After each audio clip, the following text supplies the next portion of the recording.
Sometimes the smartest way to win is to let the wrong person believe they've already won. The first steel cable snapped with a sharp metallic crack that echoed across the river, followed by the groan of 40-year-old beams surrendering under the weight of an excavator. Fresh diesel fumes drifted through the cool morning air, mixing with the damp smell of river mud and crushed cedar planks. I stood about 60 feet away with my hands in my jacket pockets, watching the machine peel away another section of what everyone in town called my bridge.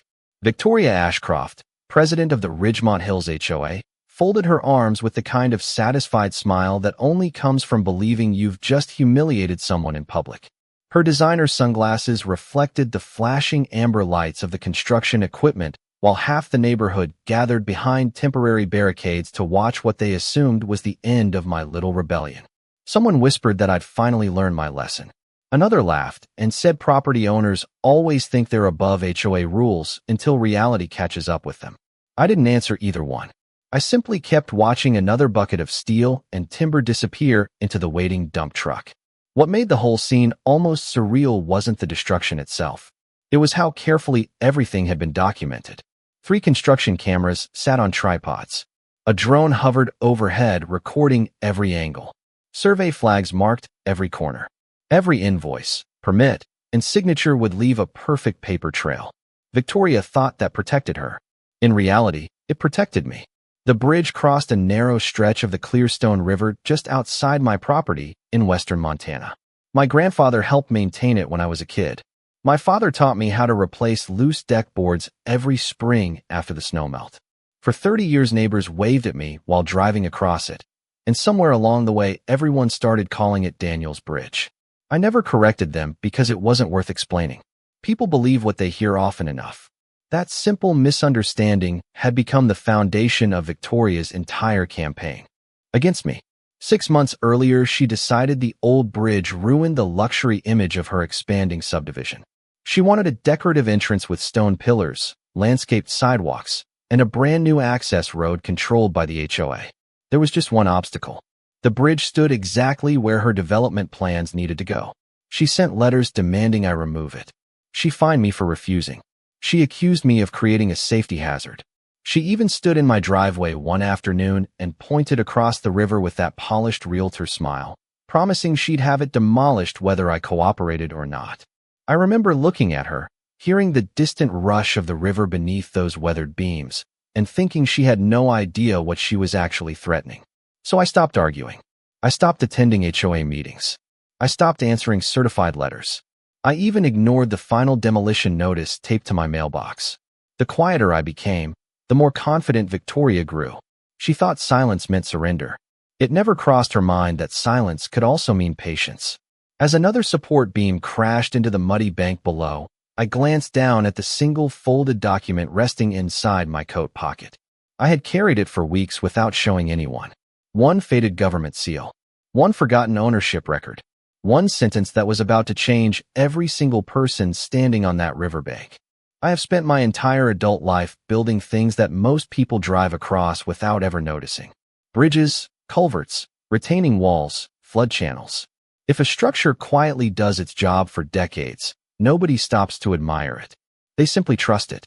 That was how my father always described honest engineering.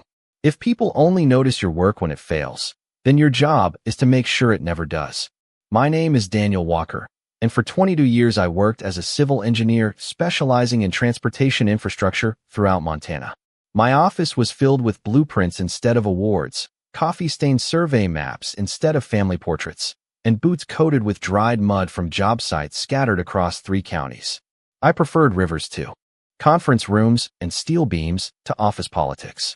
The bridge beside my property had become part of my daily routine long before anyone in Ridgemont Hills ever cared about it.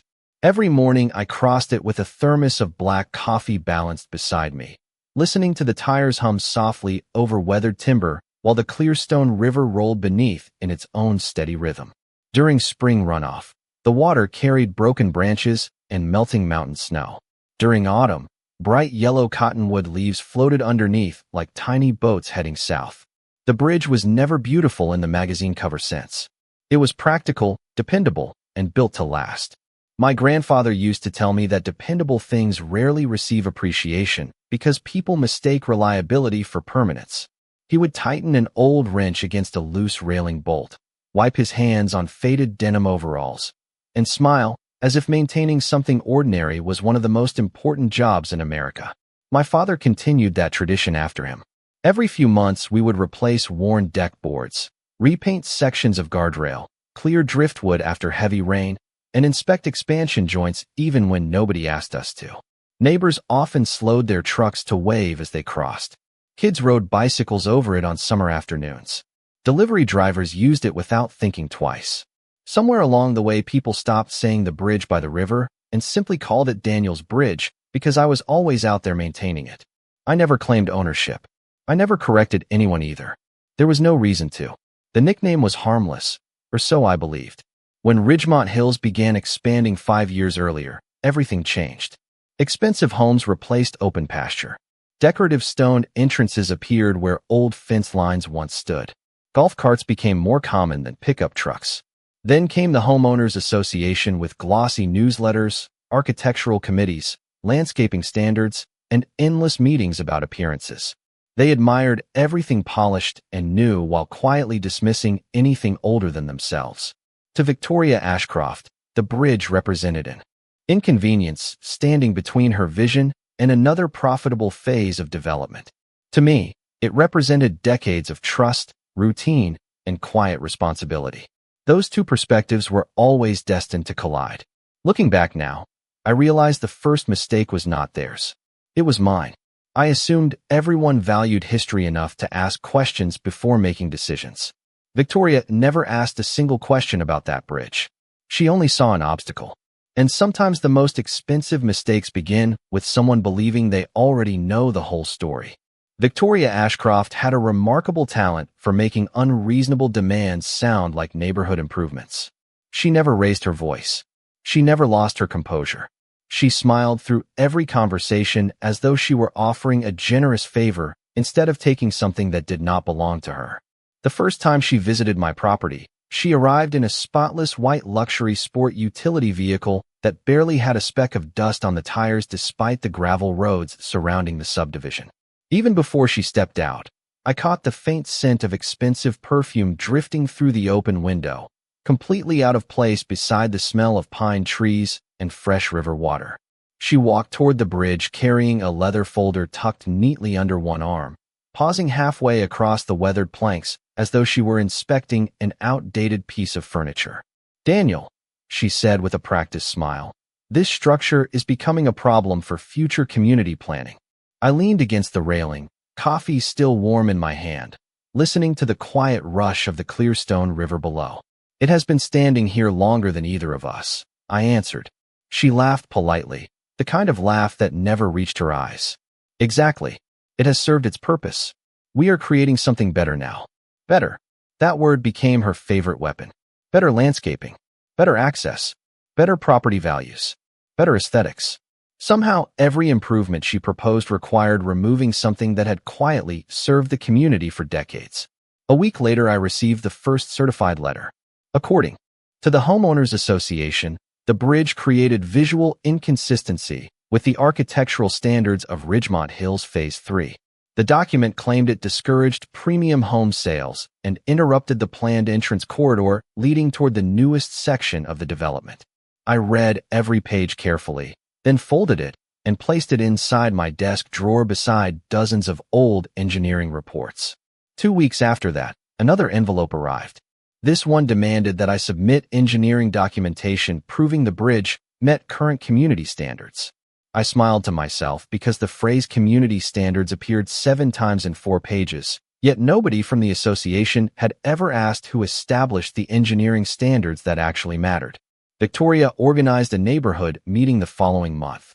Residents gathered beneath a white canopy beside freshly planted flower beds, while presentation boards displayed colorful renderings of tree-lined boulevards, decorative stone walls, and elegant streetlights. Right in the center of one illustration stood a wide entrance road where the bridge currently crossed the river. She pointed at the drawing with a polished silver pen. "Removing this outdated crossing allows emergency access, improves traffic flow, and increases every homeowner's investment. Several people applauded. Others nodded without asking a single question. One elderly resident quietly asked whether replacing the bridge might require additional permits. Victoria answered before anyone else could speak. Our legal team has already reviewed everything. That sentence settled the discussion almost instantly. I stayed near the back of the crowd, unnoticed beneath the shade of a cottonwood tree, watching confidence spread through the audience faster than facts. Nobody wondered why I remained silent. Nobody found it strange that a civil engineer responsible for transportation projects across 3 counties never challenged a single technical claim. Victoria interpreted my silence as defeat. In truth, I was waiting for something much more valuable than an argument. I was waiting for her to put every decision, every signature, and every promise onto official paper where no one could deny it later. After the neighborhood meeting, everything began moving with surprising speed. Survey crews appeared before sunrise, their orange safety vests glowing against the morning fog, while bright fluorescent markers sprouted from the ground like strange flowers. The steady beep of measuring equipment echoed across the valley as they worked around the bridge, occasionally glancing toward my house before returning to their instruments. I watched from my porch with a cup of coffee, the rich aroma mixing with the scent of wet grass after an overnight rain. Nobody knocked on my door. Nobody asked permission to access the approaches leading toward the crossing. They behaved as though the outcome had already been decided. 3 days later, another certified envelope landed inside my mailbox. This one was different. It was no longer a request.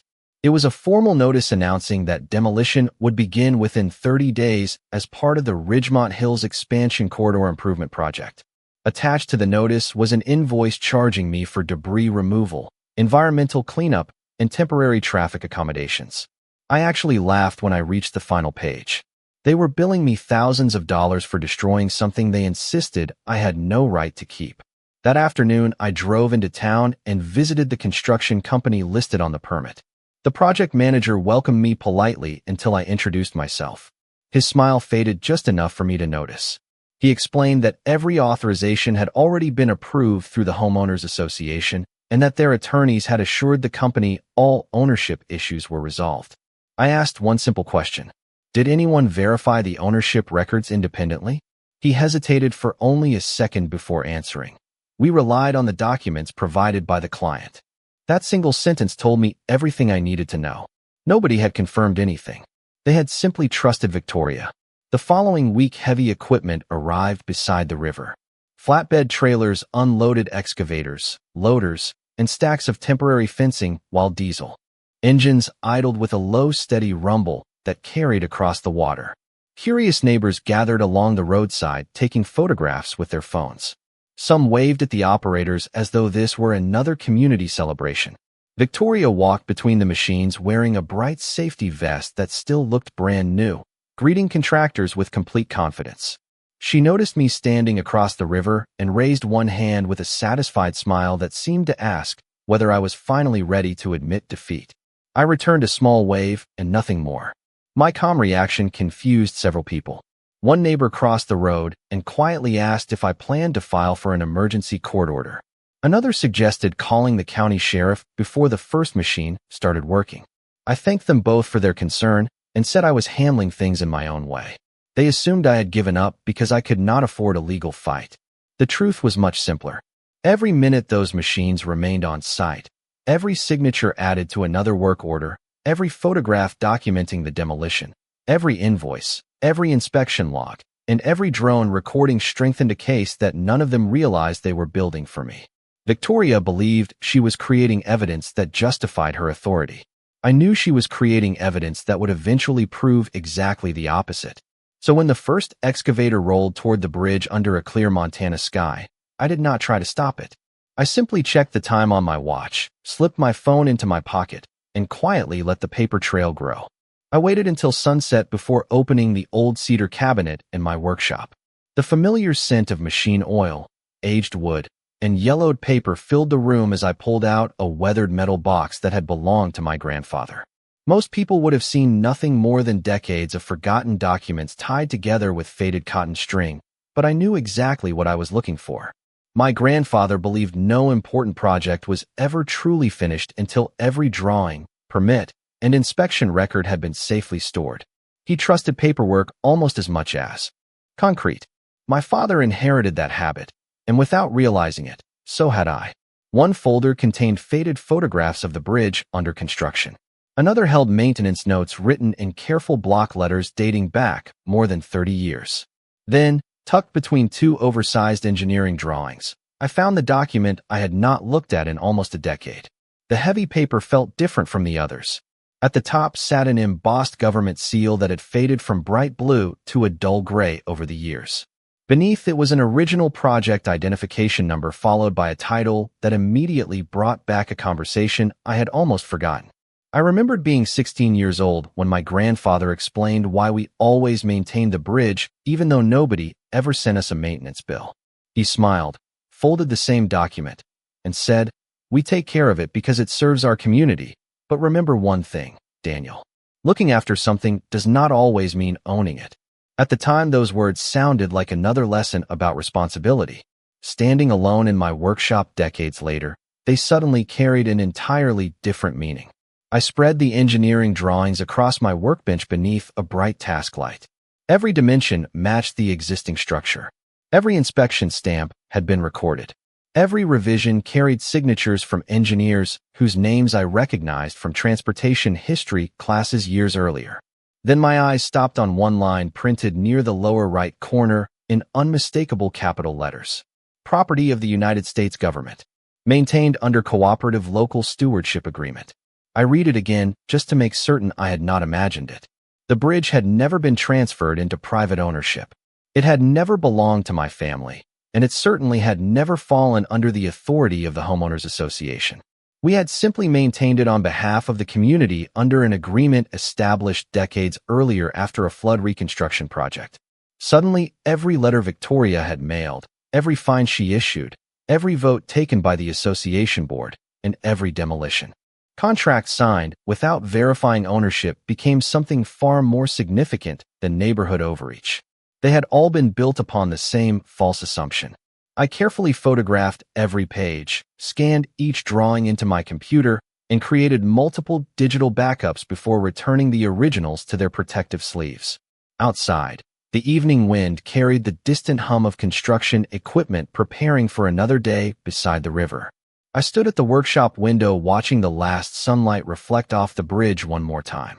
For weeks, everyone had assumed I was losing because I refused to fight. The truth was that I had finally found the one document that made fighting unnecessary. From that moment forward, all I needed to do was let everyone else keep believing the bridge was mine just a little longer. I did not call a lawyer the next morning. I did not drive to the county courthouse or demand an emergency hearing. Instead, I brewed a fresh pot of coffee before sunrise, sat at the same workbench where my grandfather once organized survey maps, and began assembling a timeline so complete that every event could be verified without anyone taking my word for it. I scanned the original ownership agreement again at the highest resolution possible, preserving every faded signature, every engineering stamp, and every aging crease in the paper. Then I matched it with photographs of the bridge taken over the past several years, maintenance records kept by my father, certified letters from the Homeowners Association, invoices from the demolition contractor, neighborhood newsletters announcing the expansion project, and the public meeting agenda where Victoria proudly presented her redevelopment plans. Every document fit together like pieces of a puzzle that someone else had unknowingly assembled for me. By mid-morning, I had organized everything into a digital archive with clear file names and timestamps. Then I added something even more valuable: the drone footage recorded by the contractor. They believed it demonstrated a successful demolition project. From my perspective, it documented every stage of unauthorized work on federally owned infrastructure. Around noon, I opened my laptop, drafted a short professional email, and attached only the documents necessary to identify the structure and its ownership history. I avoided dramatic language because facts rarely need decoration. I simply explained that a bridge identified under a historical cooperative stewardship agreement had been demolished after a private organization claimed authority over the site. I included the project identification number, the location coordinates, and several supporting attachments.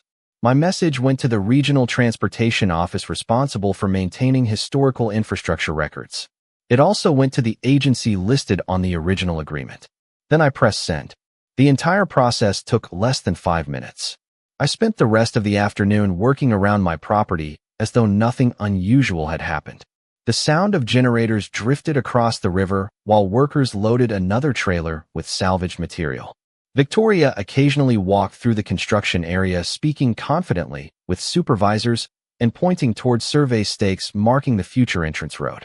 Every passing hour seemed to reinforce her belief that the matter had already been settled. Late that evening, my computer chimed with a reply. It was not a long message. The representative thanked me for providing the documentation, confirmed receipt of the historical project number, and requested that no remaining materials be disturbed until appropriate personnel completed an inspection. That single sentence told me everything I needed to know. Someone had recognized the records immediately. Less than 30 minutes later, another email arrived requesting additional photographs of the site and copies of the demolition notices issued by the Homeowners Association. I uploaded every file without delay. As darkness settled over the valley, the construction lights reflected across the slow-moving river, and I stood quietly on my porch listening to the familiar chorus of insects replacing the noise of heavy equipment. For weeks I had been watching Victoria build her own confidence one decision at a time. Now, somewhere beyond our small town, people who had never attended a homeowners association meeting were opening documents that carried official seals older than Ridgemont Hills itself. The bridge was gone, but the paper trail had only just begun, and for the first time since the first certified letter arrived in my mailbox, I knew the next visitors coming down that gravel road would not be there because of anything I had said. They would be there because of what the records already proved. The answer arrived sooner than I expected. Just after 8 o'clock the following morning, the familiar quiet of the valley was interrupted by the sound of several vehicles approaching along the gravel road. They were not construction trucks. They moved at a steady, deliberate pace without flashing lights or unnecessary attention. I watched from my porch as 3 dark sport utility vehicles stopped beside the temporary fencing that surrounded what had once been the bridge. Men and women wearing reflective field jackets stepped out carrying clipboards, measuring equipment, cameras, and sealed document cases. None of them looked confused. None of them asked where the bridge had been. They already knew exactly what they were there to inspect. The construction crew slowly shut down their equipment one engine at a time until the only sounds left were the river flowing beneath the empty crossing and the occasional click of camera shutters documenting the site. Victoria appeared moments later, walking confidently toward the visitors with the same leather folder she seemed to carry everywhere. I could not hear every word from where I stood, but I noticed something change almost immediately. She began speaking with her usual polished confidence, then stopped halfway through a sentence as one of the inspectors handed her a document. Her smile disappeared.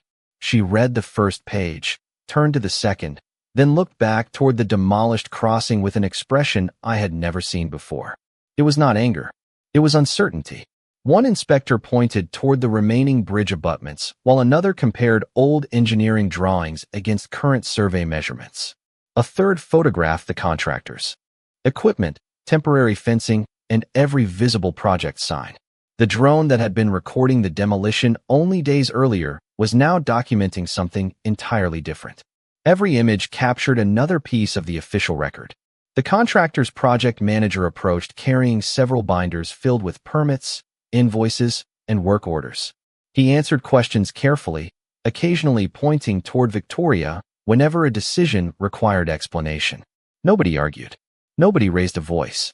The atmosphere remained calm, professional, and remarkably quiet. That silence carried far more weight than any heated confrontation ever could.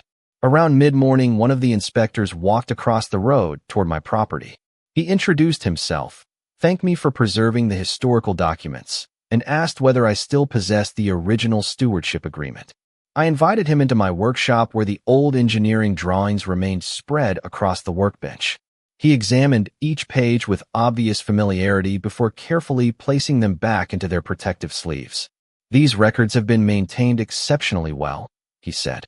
That made our verification much faster. Those simple words reminded me of my grandfather's habit of saving everything. Papers that had gathered dust for decades were suddenly more valuable than any argument I could have made at a homeowners association meeting. When the inspector returned outside, several additional official vehicles had arrived. Survey markers were being repositioned, measurements repeated, and photographs cross-referenced with archived plans. Across the river, Victoria stood quietly beside the contractor, no longer directing the project, no longer pointing toward future entrances or landscaped boulevards. For the first time since this entire ordeal began, the decisions were no longer being made by the homeowners association. They were being made by the people whose authority had existed long before Ridgemont Hills was ever imagined. And judging by the expressions spreading across the construction site, everyone was beginning to realize that the real story had only just come to light. By the end of the afternoon, the atmosphere around the river had changed completely. The temporary confidence that had filled the construction site only 24 hours earlier had disappeared, replaced by quiet conversations, careful note-taking, and long pauses between every decision. The contractor's equipment remained exactly where it had stopped that morning, untouched beneath a bright Montana sky, while inspectors continued documenting every remaining beam, every concrete abutment, and every survey marker. Nobody seemed interested in discussing landscaping plans anymore. The only subject that mattered was the official record. I stayed out of the way unless someone asked me a direct question. Years of engineering work had taught me that once the facts were established, there was no need to compete with them. Late that afternoon, one of the lead officials walked over carrying a folder much thicker than the one he had arrived with. He explained that the ownership history had now been verified through multiple archived transportation records and historical infrastructure databases. The cooperative stewardship agreement my grandfather had preserved matched the original government files exactly. The bridge had never been transferred into private ownership, and no homeowners association had ever possessed authority to alter, remove, or authorize work on the structure. Hearing those words spoken aloud felt strangely quiet after weeks of accusations and assumptions. There was no dramatic announcement, no cheering crowd, and no public argument. Just a simple confirmation supported by records that had existed for decades. Across the site, Victoria stood beside several board members while officials reviewed documents with them one page at a time. From where I stood, I could see familiar expressions slowly giving way to uncomfortable realization.